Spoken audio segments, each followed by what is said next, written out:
Last 4 ವರ್ಷದಿಂದ ಬೀದಿಗೆ ತೆಳೆದಾಗಿಂದ ವೇತನ ಪರಿಷ್ಕರಣೆ ಆಗಿಲ್ಲ. ಸೊ ನಾವು ಹಳೆಯ ವೇಜಸ್ನಲ್ಲೇ ಇರೋದ್ರಿಂದ ನಾವು ಬೆಂಗಳೂರಲ್ಲಿ ಜೀವನ ಮಾಡೋದು ತುಂಬ ಕಷ್ಟ ಆಗ್ತಾಯಿದೆ, ಮಕ್ಕಳನ್ನ ಓದಿಸೋದಕ್ಕಾಗ್ತಾ ಇಲ್ಲ. ಅದೇ ಥರ ಲಾಸ್ಟ್ 5 ತಿಂಗಳಿಂದ ಇವನು ಏಕಾಏಕಿ ಸಂಬಳ ಕಟ್ ಮಾಡಿರೋದ್ರಿಂದ ಎಂಪ್ಲಾಯೀಸು ಬೀದಿನಲ್ಲಿದ್ದು ತುತ್ತನ್ನಕ್ಕೂ ಕಷ್ಟ ಆಗ್ತಾಯಿದೆ. ಎಲ್ಲಿಂದ ದುಡಿಬೇಕು?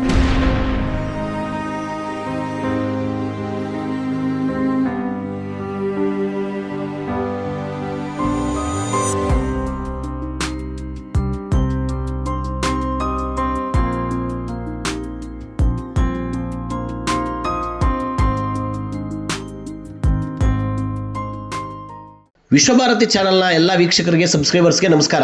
ಕನ್ನಡಿಗರಿಗೆ ಕರ್ನಾಟಕದಲ್ಲೇ ಕೆಲಸ ಇಲ್ಲ. ನಮ್ಮ ನೆಲ ಜಲ ಎಲ್ಲವನ್ನ ಪಡ್ಕೊಳ್ತಕ್ಕಂತಹ ವಿದೇಶಿ ಕಂಪ್ನಿಗಳು ನಮ್ಮನ್ನು ಕೊಳ್ಳೆ ಹೊಡೆದು ಲಾಭನ ಮಾತ್ರ ವಿದೇಶಿಗಳಿಗೆ ತಗೊಂಡೋಗ್ತಾರೆ. ಕೆಲಸ ಪ್ರಾರಂಭಿಸಿ ಲಾಭ ಮಾಡಿಕೊಂಡು ಒಳ್ಳೆ ಸ್ಥಿತಿಗೆ ಬಂದ ಮೇಲೆ ಸ್ಥಳೀಯರು ಇವ್ರಿಗೆ ಬೇಡ. ಬೆಂಗಳೂರಿನ ಕೃಷ್ಣರಾಜಪುರ ಸಮೀಪದ ಟೈಕೋ ಎಲೆಕ್ಟ್ರಾನಿಕ್ಸ್ ಕಂಪ್ನಿ ನೌಕರರು ಇದೀಗ ಬಹುರಾಷ್ಟ್ರೀಯ ಕಂಪನಿಯ ತಾತ್ಸಾರಕ್ಕೆ ತಿರಸ್ಕಾರಕ್ಕೆ ಒಳಗಾಗಿ ಬೀದಿಗೆ ಬಿದ್ದಿದ್ದಾರೆ. ಸ್ವಿಟ್ಜರ್ಲ್ಯಾಂಡ್ ಮೂಲದ ಈ ಟೈಕೋ ಕಂಪನಿ ಕಳೆದ 20 ವರ್ಷಗಳಿಂದ ಪ್ರಾರಂಭ ಆಗಿತ್ತು.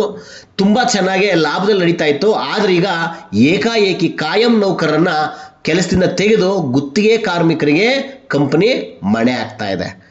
ಈ ಹುನ್ನಾರ, ಈ ಹಿಂಸೆಯ ವಿರುದ್ಧ ನೂರಾರು ಜನ ಕಾರ್ಮಿಕರು ಈಗ ಬೀದಿಗೆ ಬೀಳುವಂತಾಗಿದ್ದು ಕಂಪನಿಯ ವಿರುದ್ಧ ಕಾನೂನು ಹೋರಾಟಕ್ಕೆ ಮುಂದಾಗಿ ಪ್ರತಿಭಟನೆಗಿಳಿದಿದ್ದಾರೆ. ಹಂಗಾದರೆ ಕನ್ನಡಿಗರಿಗೆ ಕನ್ನಡ ನೆಲದಲ್ಲೇ ಅಸ್ತಿತ್ವ ಇಲ್ವಾ? ಈ ನಿಟ್ಟಿನಲ್ಲಿ ಸಂಬಂಧಪಟ್ಟ ಕಾರ್ಮಿಕ ಇಲಾಖೆ ಮತ್ತು ಸರ್ಕಾರ ಗಮನ ಹರಿಸಿ ಕಾರ್ಮಿಕರ ಬೆನ್ನಿಗೆ ಸಪೋರ್ಟ್ ಆಗಿ ನಿಲ್ಲಬೇಕಿದೆ. ಬನ್ನಿ, ಈ ಎಲ್ಲ ವಿಚಾರಗಳ ಬಗ್ಗೆ ಒಂದು ಸುದ್ದಿ ಇದೆ, ನೋಡೋಣ. ಸರ್, ಆ್ಯಕ್ಚುಲಿ ನಾವು ಲಾಸ್ಟ್ 20 ವರ್ಷದಿಂದ ಕಂಪ್ನಿನಲ್ಲಿ ಕೆಲಸ ಮಾಡ್ತಿರ್ತಕ್ಕಂಥವ್ರು. ನನ್ನ ಹೆಸರು ರಂಗನಾಥ್ ಅಂತ. ನಾನು ಈ ಸಂಘದಲ್ಲಿ ಪ್ರಧಾನ ಕಾರ್ಯದರ್ಶಿಯಾಗಿ ಕೆಲಸ ಮಾಡ್ತಾಯಿದ್ದೀನಿ. ಆ್ಯಕ್ಚುಲಿ ಸರ್, ನಮಗೆ ಲಾಸ್ಟು 4 ವರ್ಷದಿಂದ ಬೀದಿಗೆ ತೆಳೆದಾಗಿಂದ ವೇತನ ಪರಿಷ್ಕರಣೆ ಆಗಿಲ್ಲ. ಸೊ ನಾವು ಹಳೆಯ ವೇಜಸ್ನಲ್ಲೇ ಇರೋದ್ರಿಂದ ನಾವು ಬೆಂಗಳೂರಲ್ಲಿ ಜೀವನ ಮಾಡೋದು ತುಂಬ ಕಷ್ಟ ಆಗ್ತಾಯಿದೆ, ಮಕ್ಕಳನ್ನ ಓದಿಸೋದಕ್ಕಾಗ್ತಾ ಇಲ್ಲ. ಅದೇ ಥರ ಲಾಸ್ಟ್ 5 ತಿಂಗಳಿಂದ ಇವನು ಏಕಾಏಕಿ ಸಂಬಳ ಕಟ್ ಮಾಡಿರೋದ್ರಿಂದ ಎಂಪ್ಲಾಯೀಸು ಬೀದಿನಲ್ಲಿದ್ದು ತುತ್ತನ್ನಕ್ಕೂ ಕಷ್ಟ ಆಗ್ತಾಯಿದೆ. ಎಲ್ಲಿಂದ ದುಡಿಬೇಕು? ನಾವೆಲ್ಲ ಮಿಡ್ಲ್ ಏಜಲ್ಲಿದ್ದೀವಿ. ಮಿಡ್ಲ್ ಏಜಲ್ಲಿ ಯಾವ ಕಂಪ್ನಿನವ್ರು ಕರ್ಕೊಳ್ತಾರೆ ನಮ್ಮನ್ನು ಕೆಲಸದಕ್ಕೆ? ಇವನು ಇದೇ ಸೇಮ್ ನಮ್ಮ ಅಧ್ಯಕ್ಷರು ಹೇಳ್ದಂಗೆ ಸೇಮ್ ಪ್ರಾಡಕ್ಟ್ನ ಇನ್ನೂ ನಮ್ಮದೇ ಆದಂಥ ಇನ್ನೊಂದು ಬ್ರಾಂಚಲ್ಲಿ ಕೆಲಸ ಮಾಡ್ತಾಯಿದ್ದಾರೆ. ಅಲ್ಲಿ ಕೆಲಸ ಕೊಡಿ ಅಂತಕ್ಕಂಥದ್ದೇ ನಮ್ಮ ಬೇಡಿಕೆ. ಇಷ್ಟೇ ನಮ್ಮ ಉದ್ದೇಶ. ಅಲ್ಲಿ ಕಂಪ್ನಿ ಮುಂದೆ ಧರಣಿಯನ್ನು ಮಾಡ್ತಿದ್ದೀವಿ. ಸೊ ಎಂಪ್ಲಾಯೀಸು ಮತ್ತು ಅವರ ಫ್ಯಾಮಿಲಿನೆಲ್ಲ ಸೇರಿಸ್ಕೊಂಡು ಸೊ ಕಾನೂನು ಹೋರಾಟನೂ ಕೂಡ ನಾವು ನಡೆಸ್ತಾ ಇದ್ದೀವಿ. ಸೊ ಇದೆಲ್ಲ ಏನು ಅಂತ ಹೇಳಿದ್ರೆ, ಇವಾಗ ಅವರೇನು ನಮಗೆ ಟ್ರಾನ್ಸ್ಫರ್ ಮಾಡಿಬಿಟ್ಟಿದ್ದೀವಿ, ನಾವು ಕಂಪ್ನಿನ ಮಾರ್ಬಿಟ್ಟಿದ್ದೀವಿ ಅಂತ ಹೇಳ್ತಾ ಇದ್ದಾರಲ್ವ. ಸೊ ಯಾವ ಪ್ರಾಡಕ್ಟ್ನೂ ಕೂಡ ಅವರು ಸೇಲ್ ಮಾಡಿಲ್ಲ. ಸೊ ಅಲ್ಲಿ ಯಾವುದೋ ಒಂದು ಶೆಡ್ಡನ್ನು ಬಾಡಿಗೆಗೆ ತೊಗೊಂಡು ಆ ಬಾಡಿಗೆಗೆ ತೊಗೊಂಡಿರೋ ಶೆಡ್ಡನ್ನು ಅವ್ರು ಮಾರ್ಕೊಂಡಿದ್ದೀನಿ ಅಂತ ಹೇಳ್ತಿದ್ದಾರೆ ಹೊರತು ನಮ್ಮ ಪ್ರಾಡಕ್ಟ್ ಯಾವುದನ್ನು ಅವ್ರು ಸೇಲ್ ಮಾಡಿಲ್ಲ. ಯಾಕೆಂತೇಳಿ ಎಲ್ಲ ಪ್ರಾಡಕ್ಟು ಇಲ್ಲೇ ರನ್ ಆಗ್ತಿದೆ ಅನ್ನೋದಕ್ಕೆ ದಾಖಲೆಗಳಿದ್ದಾವೆ. ಸೊ ಅವರೇ ಕೂಡ ನಾವು ಏನು MCAಗೆ ಮಿನಿಸ್ಟ್ರಿ ಆಫ್ ಕಾರ್ಪೊರೇಟ್ ಅಫೇರ್ಸ್ಗೆ ಅವರೇನು ಬ್ಯಾಲೆನ್ಸ್ ಶೀಟಲ್ಲಿ ಹಾಕ್ತಾರೆ. ಸೊ ಬ್ಯಾಲೆನ್ಸ್ ಶೀಟ್ ಹಾಕೋದ್ರಲ್ಲಿ ನಮ್ಮ ಪ್ರಾಡಕ್ಟ್ಗಳದ್ದು ನಮ್ಮ ಪ್ಲ್ಯಾಂಟ್ದೇ ಸೇರಿಸಿ ಹಾಕ್ತಿದ್ದಾರೆ. ಅದರದ್ದೇ ಎಕ್ಸ್ಟ್ರಾಕ್ಟ್ ನಂಬರ್ಗಳನ್ನ ನಾವು ತೆಗೆದಿರೋದಿಲ್ಲಿ. ಸೊ ಇದು ಯಾವುದು ಇದನ್ನು ಮಾಡಿರೋದಲ್ಲ. ಸೊ ಆ ದಾಖಲೆಗಳನ್ನು ಯಾರು ಬೇಕಾದರೂ ಅಲ್ಲಿ MCAದಲ್ಲಿ ತಗೋಬೋದು. ಹೌದು, ಎಲ್ರಿಗೂ ಕೂಡ ಉದ್ಯೋಗ ಬೇಕು. ಯಾಕೆಂತ ಹೇಳಿದ್ರೆ ಕಳೆದ 4-5 ತಿಂಗಳಿಂದ 5ರಿಂದ 6 ತಿಂಗಳಿಂದ ಎಲ್ರಿಗೂ ಕೂಡ ಸಂಬಳನೂ ಕೊಡದೆ ಎಲ್ಲರೂ ಬೀದಿಯಲ್ಲಿ ಎಸ್ತಿರೋದ್ರಿಂದ ಸುಮಾರು 50,000 ರೂಪಾಯಿ ಅವರೇ ಸ್ಯಾಲ್ರಿ ತೊಗೊತಿದ್ದವರು ಇವತ್ತು 5 ತಿಂಗಳಿಂದ ಸಂಬಳ ಇಲ್ಲ ಅಂತ ಹೇಳಿದ್ರೆ ಅವ್ರದ್ದು ಜೀವನ ಎಲ್ಲ ಅತಂತ್ರ ಸ್ಥಿತಿಗೆ ಬಂದಿದೆ. ಯಾಕೆ ಅಂತ ಹೇಳಿದ್ರೆ ಎಲ್ಲ ಮಕ್ಕಳು ಪಾಪ ಫೀಸ್ ಕಟ್ಟಬೇಕು. ಸೊ ಅವ್ರಿಗೆ ಯಾವುದಾದ್ರೂ ಸಾಲ ಇರ್ಬೋದು, ಮನೆ ಬಾಡಿಗೆ ಕಟ್ಟಬೇಕು. ಯಾಕೆಂತ ಹೇಳಿದ್ರೆ ಎಲ್ಲರೂ ಬೆಂಗಳೂರಲ್ಲಿ ಸ್ವಂತ ಮನೆ ಇರೋರಲ್ಲ, ಎಲ್ಲರೂ ಹೊರಗಡೆ ರಾಜ್ಯಗಳಿಂದ, ಹೊರಗಡೆ ಡಿಸ್ಟ್ರಿಕ್ಟ್ಗಳಿಂದ ಬಂದಿರೋರು. ಸೊ ಅವ್ರಿಗೆಲ್ಲರೂ ಬಾಡಿಗೆ ಕಟ್ಟಬೇಕು, ಫೀಸ್ ಕಟ್ಟಬೇಕು. ಇದೆಲ್ಲ ಪರಿಸ್ಥಿತಿಯಲ್ಲಿ ತುಂಬ ಕಷ್ಟ ಆಗುತ್ತೆ. ಸರ್, ಅದೇ ಈಗಾಗಲೇ ನಿಮಗೆಲ್ಲರ ಗಮನಕ್ಕೆ ತಂದಂಗೆ ಕನೆಕ್ಟಿವಿಟಿ ಇಂಡಿಯಾ ಪ್ರೈವೇಟ್ ಲಿಮಿಟೆಡ್ ಅಂತೇಳಿ ಇದೊಂದು ಸ್ವಿಟ್ಜರ್ಲ್ಯಾಂಡ್ ಮೂಲದ ಬಹುರಾಷ್ಟ್ರೀಯ ಕಂಪನಿ. ಈ ಕಂಪನಿ 1993ರಲ್ಲಿ ಹೂಡಿ ಬಳಿ ಸಣ್ಣ ಪ್ರಮಾಣದಲ್ಲಿ ಪ್ರಾರಂಭ ಆಗ್ತದೆ.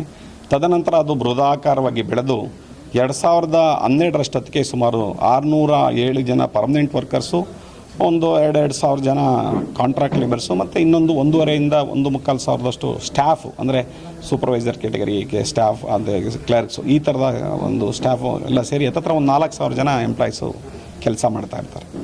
ಅಂಥ ಒಂದು ಕಂಪನಿ ಭಾಳ ಚೆನ್ನಾಗಿರುವಾಗಲೇ ಮ್ಯಾನೇಜ್ಮೆಂಟು ಒಂದು ಪ್ಲ್ಯಾನ್ ಮಾಡೋಕ್ಕೆ ಶುರು ಮಾಡುತ್ತೆ. 2013ಕ್ಕೆ ಮೊದಲನೇ ಸಲ ನೀವು ಪರ್ಮನೆಂಟ್ ವರ್ಕರ್ಸು ಜಾಸ್ತಿ ಇದ್ದರೆ ಪರ್ಮನೆಂಟ್ ವರ್ಕರ್ಸ್ ಸಂಖ್ಯೆ ಕಡಿಮೆ ಮಾಡಬೇಕು ಅಂತ. ಪರ್ಮನೆಂಟ್ ವರ್ಕರ್ಸ್ ಸಂಖ್ಯೆ ಕಡಿಮೆ ಮಾಡಬೇಕು ಅಂದರೆ ಏನು ಮಾಡೋದು, VRS ವಾಲಂಟರಿ ರಿಟೈರ್ಮೆಂಟ್ ಸ್ಕೀಮನ್ನು ಅನೌನ್ಸ್ ಮಾಡಿದರು. 2 ಸಲ 3 ಸಲ ಅನೌನ್ಸ್ ಮಾಡಿದರು. ವರ್ಕರ್ಸು ಅದು ವಾಲಂಟರಿ ರಿಟೈರ್ಮೆಂಟ್ ಸ್ಕೀಮ್ಗಳಿಗೆ ಆಪ್ಟ್ ಮಾಡಲಿಲ್ಲ, ಅಂದರೆ ಅದಕ್ಕೆ ಅರ್ಜಿ ಹಾಕಲಿಲ್ಲ. ಯಾವಾಗ VRSಗೆ ಅರ್ಜಿ ಹಾಕಲಿಲ್ಲೋ ಅದಕ್ಕೆ ಮ್ಯಾನೇಜ್ಮೆಂಟು ಹುಡುಕಿದ ತಂತ್ರ ಏನು ಅಂತ ಹೇಳಿದ್ರೆ ಅವ್ರ ಮೇಲೆ ಪ್ರೆಷರ್ ತರಲಿಕ್ಕೆ ವರ್ಕರ್ಸ್ ಮೇಲೆ ಬಾಂಬೆ, ಕಲ್ಕತ್ತಾ, ಅಹಮದಾಬಾದ್ ಆ ಥರ ದೂರಗಳಿಗೆ ಟ್ರಾನ್ಸ್ಫರ್ ಮಾಡಿದರು. ಆ ರೀತಿ ಒಂದು ಸಲ ಟ್ರಾನ್ಸ್ಫರ್ ಮಾಡಿದ ಮೇಲೆ ಮ್ಯಾನೇಜ್ಮೆಂಟು ಮತ್ತು ವರ್ಕರ್ಸ್ಗೆ ಒಂದು ದೊಡ್ಡ ಆತಂಕ ಶುರುವಾಯಿತು. ಆಮೇಲೆ ಯಾರಿಗೆಲ್ಲ ಮ್ಯಾನೇಜ್ಮೆಂಟು ಯಾವ್ದು ಯೂನಿಟ್ಟು ಅವ್ರದ್ದು ಸುಮಾರು ಯೂನಿಟ್ಗಳಿತ್ತು, 4-5 ಯೂನಿಟ್ಗಳಿತ್ತು. ಒಂದೊಂದೇ ಯೂನಿಟ್ ವರ್ಕರ್ಸು ಈ ವಾಲಂಟರಿ ರಿಟೈರ್ಮೆಂಟ್ಗೆ ಆಪ್ಟ್ ಮಾಡಿ ಅದು VRS ತೊಗೊಂಡು ಹೋಗ್ಲಿಕ್ಕೆ ಶುರು ಮಾಡಿದ್ರು. ಈ ರೀತಿ ಪ್ರೆಷರ್ ಮಾಡಿದ್ಮೇಲೆ, ಅಂದರೆ ಟ್ರಾನ್ಸ್ಫರ್ ಮಾಡಲಿಕ್ಕೆ ಪ್ರೆಷರ್ ಮಾಡಿದ್ಮೇಲೆ, ಅದಾದಮೇಲೆ 2013 ಮತ್ತು 17ರಲ್ಲ ಮತ್ತೆ ಇದೇ ಥರದ್ದೊಂದು ಪ್ಲ್ಯಾನ್ ಮಾಡಿದ್ರು. ಆವಾಗ AD&M ಅಂತ ಒಂದು ಬಿಸ್ನೆಸ್ಸು, ಇದೇ ಕಂಪ್ನಿದು. ಆ ಬಿಸ್ನೆಸ್ನಲ್ಲಿ ಕೆಲಸ ಮಾಡ್ತಿದ್ದ ವರ್ಕರ್ಸ್ನ ಮತ್ತೆ ತಿರ್ಗಾ ಟ್ರಾನ್ಸ್ಫರ್ ಮಾಡಿದರು. ಆ ಟ್ರಾನ್ಸ್ಫರ್ನ ಚಾಲೆಂಜ್ ಮಾಡಿ ಲೇಬರ್ ಡಿಪಾರ್ಟ್ಮೆಂಟ್ ಮುಂದೆ ಪೆಂಡಿಂಗ್ ಇರುವಾಗಲೇ ಮತ್ತೆ ತಿರ್ಗಾ ಇನ್ನೊಂದು VRS. ಆ VRSಲ್ಲಿ ಹೋಗೋರು ಹೋಗಲಿ, ಮತ್ತೆ ಹೋಗದೇ ಇರೋರಿಗೆ ಕೆಲಸ ಕೊಡ್ತೀವಿ ಅಂತ ಹೇಳಿ ಆವಾಗ ಒಂದಷ್ಟು ಜನ ಕೆಲಸ VRS ತೊಗೊಂಡು ಹೋದರು. ಹೋಗದೇ ಇರೋರು ಉಳಿದವ್ರಿಗೆಲ್ಲ ಅವ್ರದ್ದು ಮೇಯ್ನ್ ಕಂಪ್ನಿ ಏನಿತ್ತು TU ಕನೆಕ್ಟಿವಿಟಿ ಇದೆ, ಅವ್ರಿಗೆ ಅಲ್ಲಿ ಕೆಲಸ ಕೊಟ್ಟರು. ಈ 2017ಕ್ಕೆ ಇಷ್ಟೆಲ್ಲ ಆದಮೇಲೆ ಅಲ್ಲಿಂದ ಈಚೆಗೆ ಭಾಳ ಚೆನ್ನಾಗಿ ಪ್ರೊಡಕ್ಷನ್ನ ಇನ್ನೂ ಮತ್ತೆ ಭಾಳ ಚೆನ್ನಾಗಿ ಪ್ರೊಡಕ್ಷನ್ ನಡ್ಕೊಂಡು ಬರ್ತಾಯಿತ್ತು. ಈವನ್ COVID-19 ಪ್ಯಾಂಡಮಿಕ್ ಸಂದರ್ಭದಲ್ಲೂ ಕೂಡ ಬಹಳ ಚೆನ್ನಾಗಿ ಬಿಸ್ನೆಸ್ ಮಾಡ್ತು. ಆ ವರ್ಷ ಮತ್ತು ಅದರ ಹಿಂದಿನ ವರ್ಷ ನಾವೀಗ ನಿಮ್ಮ ಹತ್ರ ಕೊಟ್ಟಿದ್ದೀವಿ, ಅದು ನೋಡ್ಬೋದು. ಇದನ್ನು 2020ರಲ್ಲಿ 859 ಕೋಟಿ ಟರ್ನ್ ಓವರ್ ಮಾಡಿ 57 ಕೋಟಿ ಪ್ರಾಫಿಟ್ ಮಾಡಿದಂಥ ಕಂಪ್ನಿ 21ರಲ್ಲಿ ಅದು ಪೀಕು, ನಿಮಗೆಲ್ರಿಗೂ ಗೊತ್ತಿದ್ದಂಗೆ COVID-19 ಪ್ಯಾಂಡಮಿಕ್ ಪೀಕ್ ಆ ವರ್ಷ 859 ಕೋಟಿಯಿಂದ 1031 ಕೋಟಿಗೆ ಜಂಪ್ ಆಗುತ್ತೆ ಟರ್ನ್ ಓವರು. 57 ಕೋಟಿ ಇದ್ದಿದ್ದು ಪ್ರಾಫಿಟ್ಟು 71 ಕೋಟಿಗೆ ಬರ್ತದೆ. ಅದಾದಮೇಲೂ ನೋಡಿ 22, 23, 24, 22ರಿಂದ ನಮಗೆ ಕೆಲಸ ಕೊಡದೆ ಕೂರಿಸಿ ಈಗ ಬೀದಿಗೆ ಹಾಕಿರೋದು 24ರಲ್ಲಿ. 22ರಲ್ಲಿ ತಾವು ನೋಡ್ಬೋದು 1600 ಕೋಟಿಗೆ ಹೋಗುತ್ತೆ ಟರ್ನ್ ಓವರು. 23ರಲ್ಲಿ 2800 ಕೋಟಿಗೆ ಹೋಗುತ್ತೆ.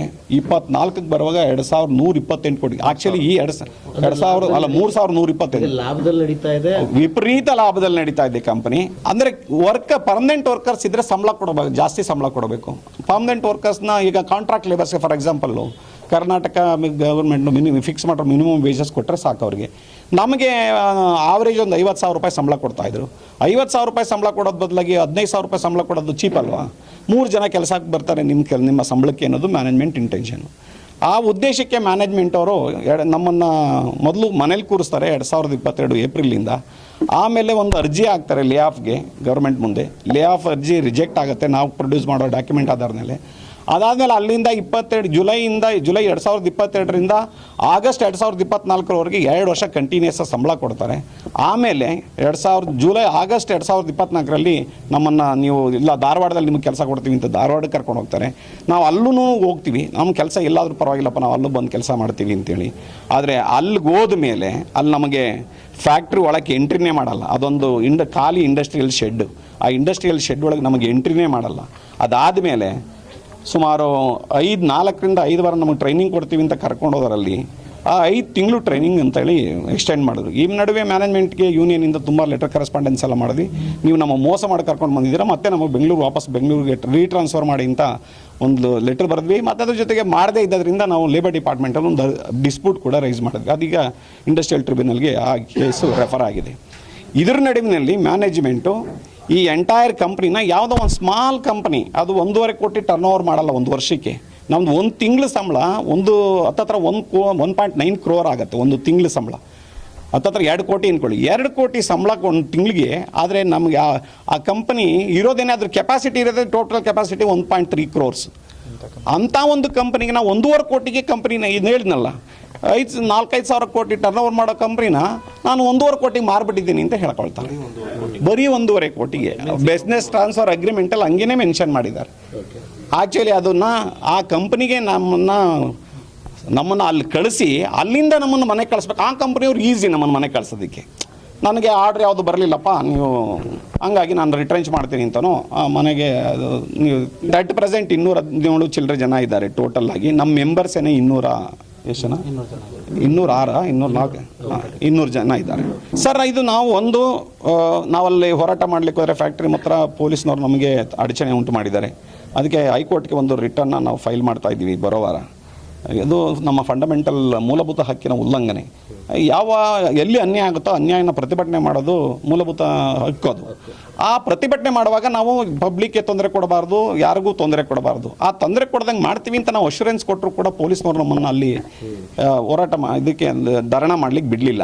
ಈ ಬ್ಯಾಕ್ಗ್ರೌಂಡಲ್ಲಿ ನಾವು ಹೈಕೋರ್ಟ್ಗೆ ಒಂದು ಅರ್ಜಿನೂ ಆಗ್ತಾ ಇದ್ದೀವಿ, ಮತ್ತು ಕಾನೂನು ಹೋರಾಟನೂ ಕೂಡ ಇಲ್ಲಿ ಬೇರೆ ಲೇಬರ್ ಕೋರ್ಟಲ್ಲಿ ನಡೆಸ್ತಾ ಇದ್ದೀವಿ. ಮತ್ತು ಫ್ಯಾಕ್ಟ್ರಿ ಮುಂದೆಗಡೆ ಸರ್ ನಾವು ಶತಾಯಗತಾಯ ಅಲ್ಲಿ ಟೆಂಟ್ ಹಾಕ್ತೀವಿ. ಅಲ್ಲಿ ಎಲ್ಲ ಕಾರ್ಮಿಕರು ಅವರ ಮನೆಯವರು ಅವರ ಫ್ಯಾಮಿಲಿ ಮೆಂಬರ್ ಸಮೇತ ಅಲ್ಲಿ ಧರಣಾ ಕಾರ್ಯಕ್ರಮನ ಖಂಡಿತ ಮುಂದಿನ ದಿನಗಳಲ್ಲಿ ಮಾಡ್ತೀವಿ. ನೀವಿನ್ನು @ವಿಶ್ವಭಾರತಿ 24 ಚಾನಲ್ನ ಸಬ್ಸ್ಕ್ರೈಬ್ ಮಾಡ್ಕೊಳ್ಳಿಲ್ಲ ಅಂದರೆ ಸಬ್ಸ್ಕ್ರೈಬ್ ಮಾಡ್ಕೊಳ್ಳಿ. ನಮ್ಮ ವಿಡಿಯೋ ಕಂಟೆಂಟ್ ಇಷ್ಟ ಆದರೆ ಲೈಕ್ ಮಾಡಿ, ಶೇರ್ ಮಾಡಿ.